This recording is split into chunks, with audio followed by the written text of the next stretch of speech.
This is a real metal Thor hammer, and I've always wondered what would actually happen if I was to throw this and it returned. So in today's video, I'm going to put that to the test.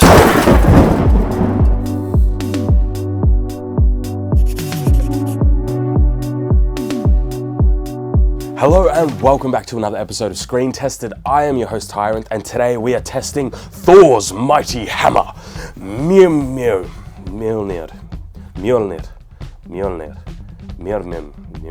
Thor's hammer. Today we're testing Thor's hammer, and this particular one that I have here is actually a pretty good replica. So the particular hammer that I chose for today's video is made out of aluminum. Now it's not the most accurate, so I'm going to have to modify it to make it look a little bit more accurate, but for the most part it's pretty good. But the reason why I chose it was the aluminum construction. It's all threaded construction from the head to the pommel, while also having very thick walls. We're talking like 2 to 3 centimeters thick. So this thing should be able to smash anything that I throw up against it, while also, because it's hollow, being relatively lightweight, meaning I can throw it around and I can wield it pretty effectively, hopefully. Something that I did want to mention very quickly is that this particular hammer replica isn't the most accurate. Now, I personally purchased it for testing purposes and for the materials and construction methods, so I'm not too concerned about it being accurate. However, I do want to mention that if I spent a little bit of time and I put a little bit of TLC into it, I could probably get it looking pretty good. However, none of that really matters if it doesn't survive testing, so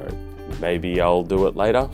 Now, one thing I should mention is I have used a lot of weapons in my time, and for the most part, you can kind of pick them up right off the bat. But when it comes to something like this, every time I hold this hammer and I think of using it like a weapon, all I think of is just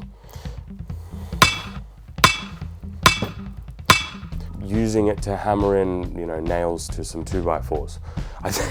I don't really think of how much I can use it as a weapon, so that will be interesting. But we should get into the modification process. First off, I want it to return. I want to throw it and for it to be able to return back to me. Now, I don't have magic and I'm not a Norse god, so the best way that I can do this is actually with one of these rubber bands. Now, these are actually fitness bands. This here is for working out. Now, this particular one here is 12.4 kilos, so it should be able to more than enough handle this particular hammer that weighs 1 to 2 kilos, maybe 3 if we're really pushing it.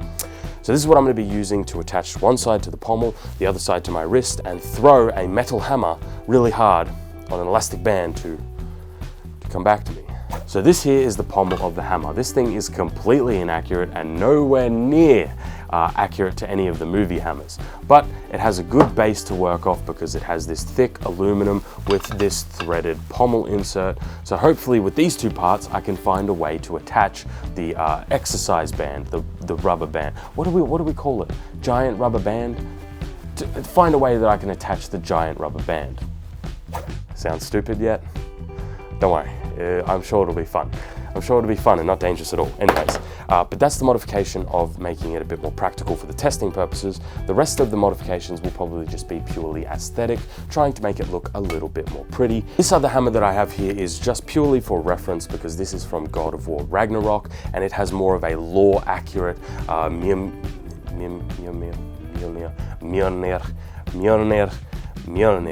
a lore-accurate Thor hammer, so this is just for reference. It's made out of foam, just so you can compare the two. Now, when Thor uses the hammer in the movies, what we see is a lot of larger, long-distance throws. However, in things like Ragnarok, we got to see him use the hammer, albeit very briefly, in shorter, enclosed spaces. So this is what I'm going to be trying to test in today's video. I want to see if I could use this hammer in a, let's say, a believable way to throw it over a shorter distance and have it return, and how does that affect how you would use something like this in combat, and is it practical at all?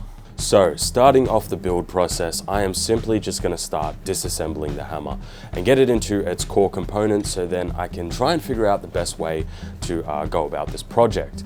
Now, originally I was thinking that I could use the pommel, however, as time went on, it just didn't really work out. I did try and machine a little bit of the pommel to see if I could make it more accurate. However, when I realized that I would be using the carabiner as the attachment method for the band, I had to abandon this. So I started off by using a larger carabiner that could fit around the actual handle. Then I drilled a big hole for the most part and was able to get the carabiner through. Now, originally I was planning to keep the leather band and the pommel screw-on attachment. However, it interfered with the free movement of the carabiner. So for the specific testing that I do want the leather band on the end of the hammer, I'm going to have to take off the carabiner and use them separately for different testing. Next up, I use some Loctite to permanently attach the thread insert, as I may have done a little bit of testing off camera just to test the proof of concept, of course, and one of the parts of the handle was actually causing a lot of interference, and that was the little aluminum spacer that goes between the hammerhead and the actual handle. That was causing the handle completely to basically just unscrew. So I had to remove that completely so that the handle screws directly into the hammerhead. The threaded screw insert has no interference, so hopefully everything will stay tightly together. Next up, I grabbed one of my Scotch-Brite pads and just started taking off the mirror polish. I wasn't a fan of it. It was a fingerprint magnet, and to be honest, either way, it's been a fingerprint magnet, no matter what I tried to do. But I decided to put on some black acrylic to fill in some of the gaps, to give some of the knot work on the hammerhead some contrast, so that it standed out a little bit and it was a little bit more movie accurate. Now, I mentioned earlier that this hammer was sand-casted, and most of the parts were indeed sand-casted. And when it came time to actually machine the pommel, even though I didn't end up using it, you could clearly see that it was sand-casted, because the inside has, all the telltale signs of sand casting. With all those little modifications out of the way, it's time to actually start working on the way that I want to attach the band and the hammer to my forearm. I decided that a leather brace or leather attachment to the forearm was the best way to go about it.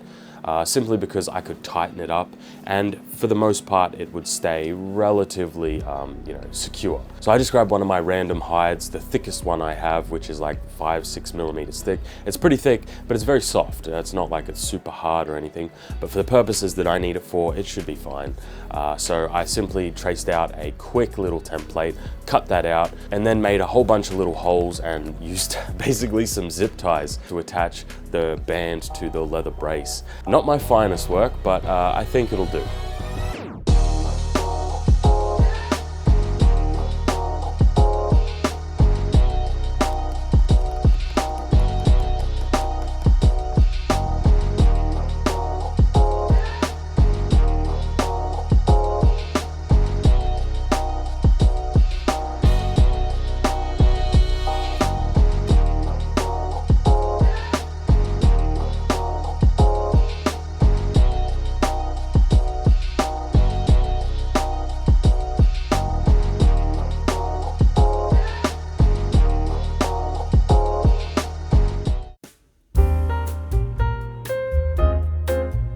So I have finished up the build process of the Thor hammer, and this monstrosity is ready to put to the test. This thing is dangerous. This thing is a death trap, but I've tried to minimize the risk as much as possible. But why don't we get into some of the testing? Now, in the clips, we see Thor use it in a couple of different ways. I want to try all of them, and introducing for the first time our good little friend here. I haven't thought of a name for him yet. There's a couple of different options we can choose from. There's Tony, there's Jarvis, there's Ultron. Let me know down in the comments what you think we should name this guy, because I'm just not sure. Marcus advocates for Tony, so let me know in the comments what you guys think. But he will be our test subject for today. But with that in mind, let's get started. First up, I'm just gonna throw this thing around and see how terrifying it is. So I'll use full slack to start with, just because I'm curious. Whoa, shit. That is terrifying. So let's do it again. So what I'm gonna try and do is aim underarm and have a kind of upwards trajectory, because I feel like if I throw it over arm, it's just gonna go straight into the ground. So yeah.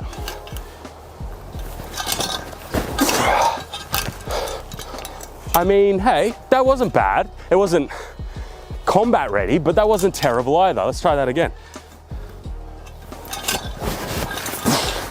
Holy shit. Woo! That was wicked. Oh, I want to do that again. So what I'm doing there naturally is, obviously this is like 3 kilos of solid aluminum coming straight at my face. So because this is such a long cable, long rubber band, I'm actually trying to catch it with my off arm, so that kills some of that trajectory. So when it comes back around, I can catch it. So, wow, I'm surprised that worked.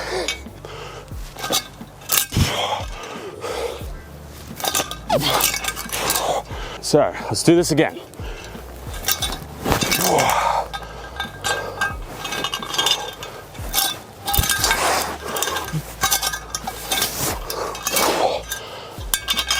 Alrighty, getting the hang of this. Oh, so close.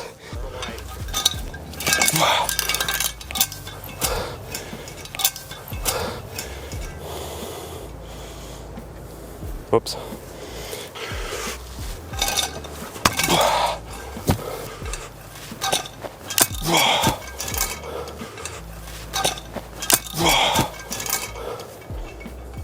That works. That is literally 1 for 1 in this movie, how that scene takes place.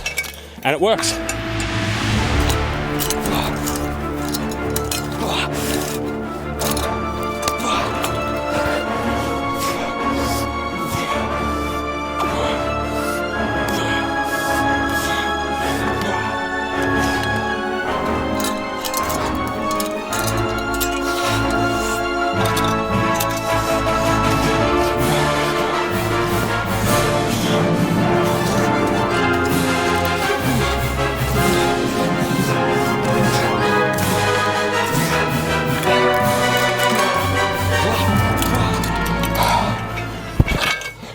That's what I'm talking about.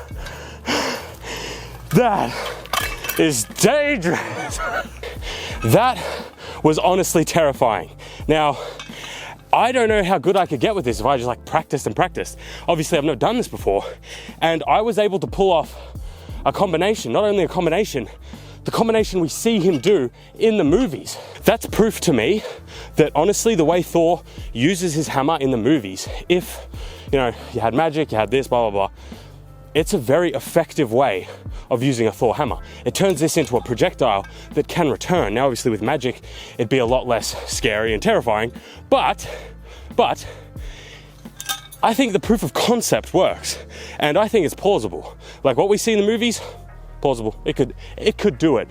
Thor could do it. So we have finished up the testing portion of the returning hammer, and I'm honestly very, very surprised by the results because they were kind of amazing. However, now I just want to get into a little bit of destructive capabilities of the hammer itself, because this thing survived. I thought this thing might break. It's made only of aluminum. Now it is thick aluminum, and I'm gonna put it through some more testing after this.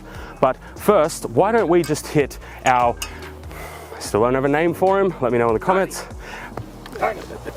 Marcus wants it to be Tony. Let me know in the comments what we should name him. But let's do some strikes on him because I want to see how hard this thing can really hit.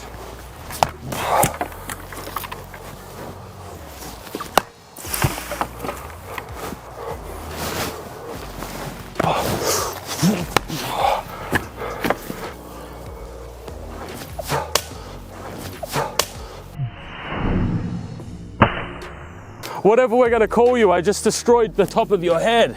A surprise, to be sure, but a welcome one.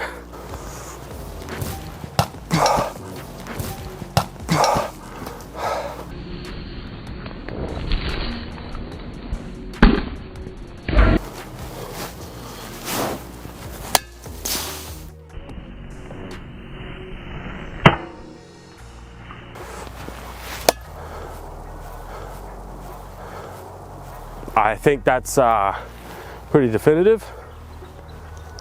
So we are finally back at the workshop, and before we go over the test results, I just wanted to go over something very quickly. I did have safety equipment on hand the entire time. I just never felt like it was necessary or needed, but if it was, I would have put it on. But for the most part, it was pretty controllable, so I never really felt that it was required. Now, with that out of the way, let's get into some of the results. Now, first up, I am genuinely surprised at how plausible it is. Like, I was able to pull off moves from the movies, scenes from the movies, pretty much 1-to-1. Now, they're not perfect, but pretty close with zero training with this sort of weapon. Just picking it up and going, and you get the knack for it. Well, at least I got the knack for it relatively quickly, and it's plausible. It's very, very plausible. I was genuinely surprised at how it actually, like, how it functioned, and it was awesome. It was genuinely fun and it was awesome, and I am very surprised. It's very dangerous though. I want to be very clear about this. This was very, very dangerous. This is a heavy chunk. This is a heavy chunk of aluminum here, swinging very fast around me. But apart from that, it was cool. Now, I'm willing to say that if you were Thor, it's 100% viable. I'm not Thor, so in the real world, the mortal world, I am more willing to say it's plausible, because for the most part, I was able to pull off some of the stuff we see him do in the movies. So yeah, I'm very happy with how this went, because this could have went a different way. But thanks for watching, guys. That's gonna be all for today's video. I genuinely hope you enjoyed. Remember to like and subscribe, leave a comment down below of what you thought of today's video, and next week there will be another video. Probably another banger, hopefully, another good video. Yeah, there's gonna be another video that isn't that video here that you can click on right now. I'll just chill for a few minutes.